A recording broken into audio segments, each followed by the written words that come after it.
सन 1991 में 15 गणराज्यों का संघ जिसका नाम था सोवियत संघ आखिर क्यों कैसे एक ताश के पत्तों की तरह बिखर गया। आज हम पढ़ने वाले हैं इस पाठ में। तो हम पढ़ने वाले हैं कक्षा 12वीं की राजनीतिक विज्ञान की फर्स्ट बुक का चैप्टर फर्स्ट, दो ध्रुवीयता का अंतर। इसमें एक तरफ होता है अमेरिका दो ध्रुवीयता में और एक तरफ होता है सोवियत संघ। सो फर्स्ट टॉपिक की ओर बढ़ते हैं। सोवियत प्रणाली क्या थी? अर्थ सन 1917 की रूसी समाजवादी क्रांति के बाद सोवियत संघ यूएसएसआर, जिसका शॉर्ट फॉर्म है यूएसएसआर, का जन्म हुआ। यह प्रणाली पूरी तरह से समाजवाद और समतावादी समाज के आदर्शों पर आधारित थी। यानी जो सोवियत संघ है उसमें समाजवादी विचारधारा का अधिक महत्व था और पूंजीवाद के खिलाफ थी। दूसरा है कम्युनिस्ट पार्टी का दबदबा। सोवियत प्रणाली में सिर्फ एक ही पार्टी को मान्यता थी, कम्युनिस्ट पार्टी, जिसका नाम था। यहाँ विपक्ष के लिए कोई जगह नहीं थी। यानी जो सोवियत संघ है उसमें एक ही पार्टी का शासन करती थी, कम्युनिस्ट पार्टी, जिसने 70 वर्षों तक लगातार शासन किया है और यह जनता के प्रति उत्तरदायी नहीं थी और विपक्ष की भी कोई भूमिका नहीं थी सोवियत संघ में। फिर अगला है राज्य का नियंत्रण। देश के सभी उत्पादन के साधनों, जमीन और संपत्ति पर पूरी तरह से सरकार का मालिकाना हक था।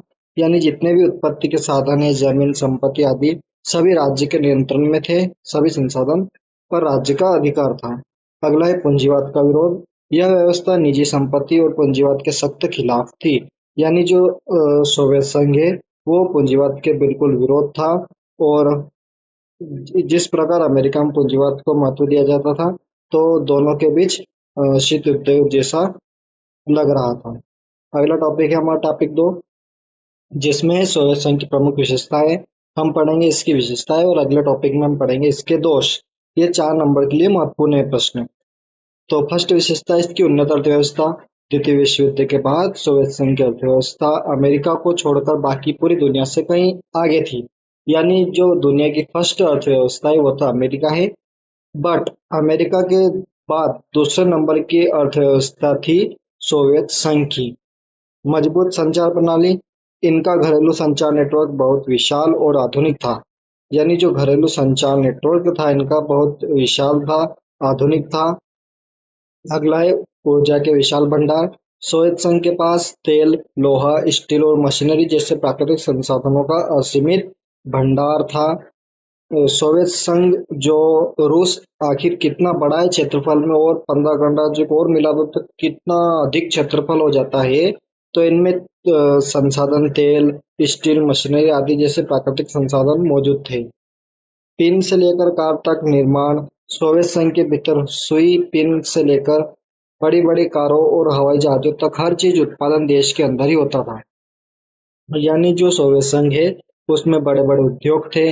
वहाँ के जो नागरिक थे कोई भी बेरोजगार नहीं था। वे घरेलू उद्योग, छोटे उद्योग और कई तरह के उद्योग का संचालन करते थे।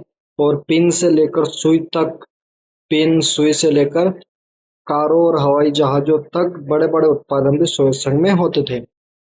फिर अगला है न्यूनतम जीवन स्तर। सरकार अपने सभी नागरिकों को बुनियादी सुविधाएं जैसे स्वास्थ्य, शिक्षा, बच्चों की देखभाल और लोक कल्याण की चीजें पर कम कीमत पर देती थी।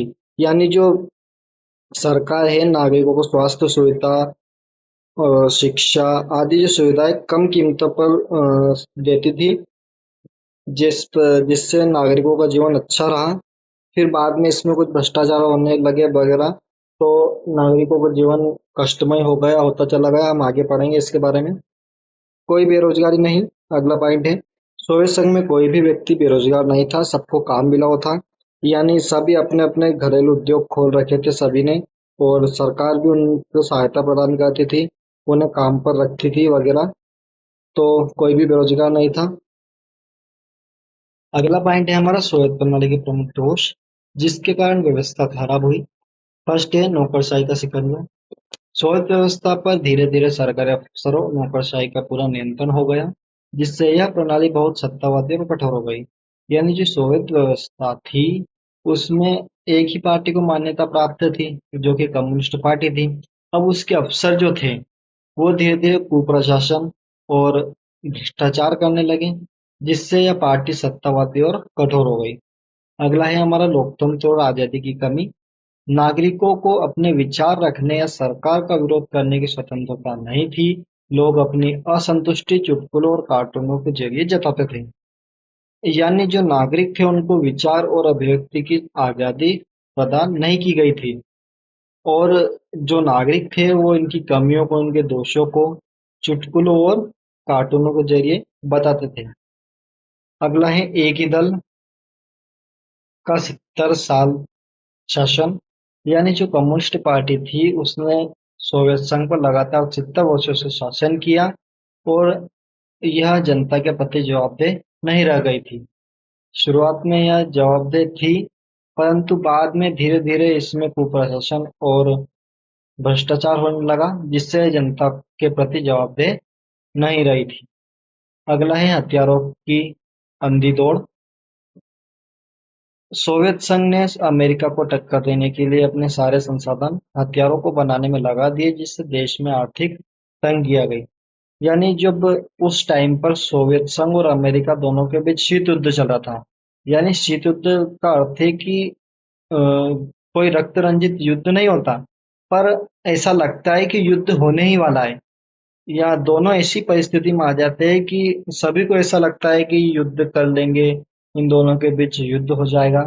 तो उस टाइम पे जो दोनों देश बढ़ चढ़कर हथियार का निर्माण कर रहे थे कि इनसे अच्छा मैं बनाऊं, इनसे अच्छा मैं बनाऊं, तो सोवियत संघ ने अपने सारे जो संसाधन है उत्पत्ति के वो सब हथियारों को बनाने में लगा दिए, जिससे देश में आर्थिक तंगी आ गई।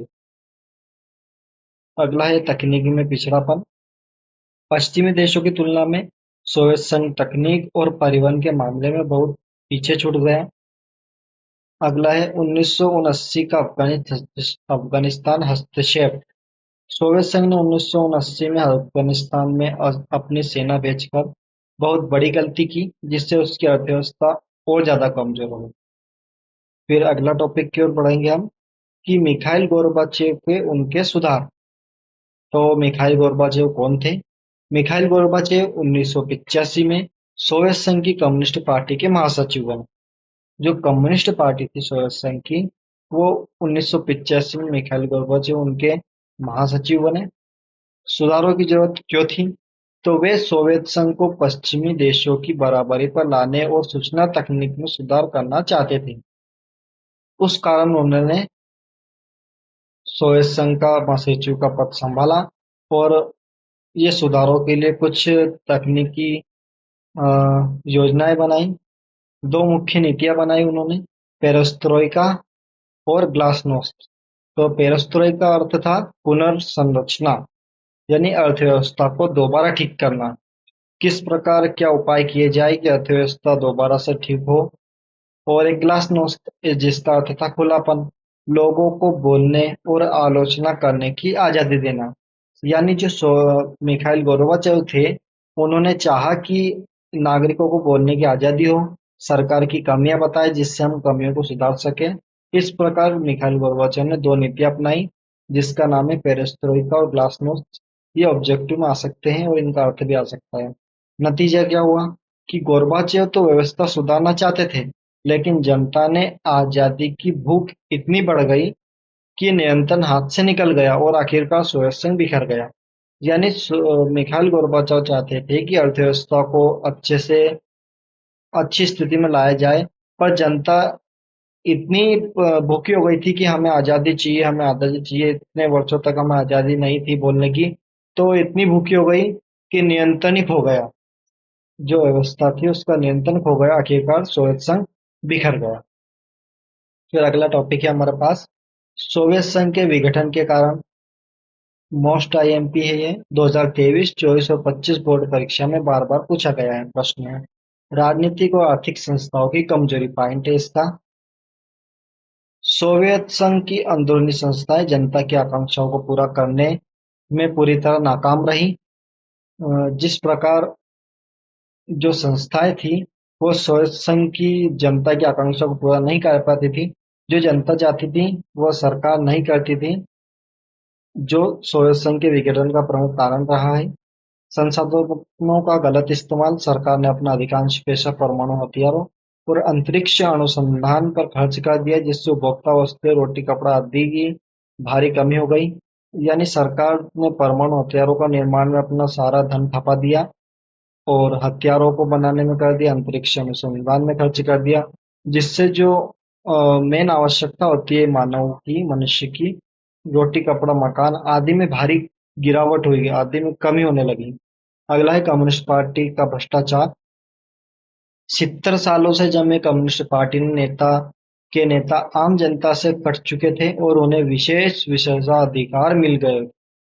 यानी जो कम्युनिस्ट पार्टी थी वो भ्रष्टाचार रूप ले चुकी थी और जो नेता थे वो एक अलग श्रेणी के में आने लगे, उन्हें विशेष अधिकार दिए जाने लगे, जिससे वहां की जनता परेशान हो गई और सोवियत संघ का प्रमुख विघटन का प्रमुख कारण रहा। अगला है गोर्बाचेव के सुधारों की धीमी गति। कुछ लोग मानते थे कि गोर्बाचेव बहुत धीमी गति से सुधार कर रहे हैं, जबकि कम्युनिस्ट पार्टी के नेता मानते थे कि वे बहुत जल्दबाजी कर रहे हैं। तो यह भी प्रमुख कारण रहा है। अगला है राष्ट्रवाद का उदय। सोवियत संघ के विभिन्न गणराज्यों जैसे रूस, बाल्टिक देश, यूक्रेन में संप्रभुता और राष्ट्रवाद की भावना जग गई। वे अब सोवियत संघ से अलग होना चाहते थे। यानी जो देश थे वो चाहते थे कि रूस से पूरे जो ऑर्डर आते हैं रूस की बात मानते हैं, तो हमें तो अलग होना है। और जो महासचिव थे गोर्बाचेव, उन्होंने खुलेपन की नीति चलाई थी। तो ये देश इन्होंने आवाज उठाई कि हमें सोवियत संघ से अलग होना है। इस प्रकार सोवियत संघ का विघटन हुआ। और ये जो बाल्टिक देश है वो है लताविया, एस्टोनिया और लिथुआनिया। इन तीनों को बाल्टिक गणराज्य कहा जाता है क्योंकि ये बाल्टिक देश बाल्टिक सागर के किनारे बसे हुए हैं। अगला टॉपिक है हमारा टॉपिक 6, जो है सोवियत संघ के विघटन के परिणाम। साल 1991 के बाद दुनिया में क्या बदलाव हुआ, इसकी जानकारी हम इस टॉपिक में पढ़ेंगे। शीत युद्ध की समाप्ति, यानी जब सोवियत संघ विघटन हो चुका था, सोवियत संघ बिखर चुका था, उसके बाद दुनिया में क्या बदलाव हुआ क्या नहीं हुआ इसके बारे में हम पढ़ेंगे। फर्स्ट है शीत युद्ध की समाप्ति। अमेरिका और सोवियत संघ के बीच पिछले 45 सालों से चला आ रहा वैचारिक युद्ध यानी शीत युद्ध हमेशा के लिए खत्म हो गया। एक ध्रुवी विश्व का उदय। दुनिया में अब केवल एक ही महाशक्ति बची, अमेरिका। इसे अमेरिकी प्रभुत्व का दौर कहा गया। यानी दो महाशक्तियां थी दो ध्रुवीयता में, एक तो अमेरिका और एक सोवियत संघ। तो सोवियत संघ 1991 में बिखर चुका था। तब दुनिया सिर्फ एक ही ध्रुवी हो गई, यानी अमेरिका का प्रभुत्व कायम हुआ। अगला है नए देशों का उदय। सोवियत संघ के टूटने से 15 नए स्वतंत्र देशों का जन्म हुआ, जैसे तजाकिस्तान, उज्बेकिस्तान आदि। यानी जो सोवियत संघ में 15 गणराज्य थे वो सोवियत संघ के अंतर्गत आते थे। उन तो सोवियत संघ जब टूटा बिखरा तब 15 नए देशों का निर्माण हुआ। अगला है पूंजीवाद की जीत। समाजवादी विचारधारा कमजोर पड़ गई और पूरी दुनिया में उदारवादी लोकतंत्र तथा पूंजीवादी अर्थव्यवस्था को सबसे अच्छा माने जाना माना जाने लगा। यानी समाजवादी व्यवस्था जब कमजोर पड़ी, लोगों ने देखा, विश्व के देशों ने देखा कि समाजवादी व्यवस्था को अपनाकर ऐसा हाल होता है। और जैसे उदाहरण देने लगे कई देश कि वो सोवियत संघ बिखर चुका है, उसमें समाजवादी व्यवस्था थी, तो कई देशों ने पूंजीवादी अर्थव्यवस्था को अपनाया। अगला है अंतर्राष्ट्रीय संस्थाओं का महत्व बढ़ा। विश्व बैंक और अंतर्राष्ट्रीय मुद्रा कोष जैसी संस्थाएं ताकतवर हो गई। फिर वीडियो अधिक लंबी हो जाएगी, इसलिए हम अगले टॉपिक कुछ टॉपिक्स और हैं उनके बारे में अगली वीडियो में पढ़ेंगे, नेक्स्ट पार्ट में। सो वीडियो अच्छी लगे तो वीडियो को लाइक, चैनल को सब्सक्राइब एंड दोस्तों को शेयर जरूर करें ताकि उनकी भी अच्छे से मदद हो सके और इन नोट्स को अच्छे से याद कर लें ताकि आने वाली एग्जाम में आपका अच्छा परसेंटेज निकल कर आए। और आप चाहे तो बुक भी एक बार रीड कर सकते हैं, उसमें से ऑब्जेक्टिव बनते हैं। और नहीं करते हैं, आपको कोई प्रॉब्लम होती है बुक पढ़ने में, बोर लगता है, तो आप इन नोट्स को पढ़कर भी अच्छा परसेंट कवर कर सकते हैं। सो वीडियो अच्छी लगी तो वीडियो को लाइक एंड चैनल को सब्सक्राइब जरूर करना। Thanks for watching. मिलता है अगली वीडियो में, तब तक के लिए जय हिंद जय भारत।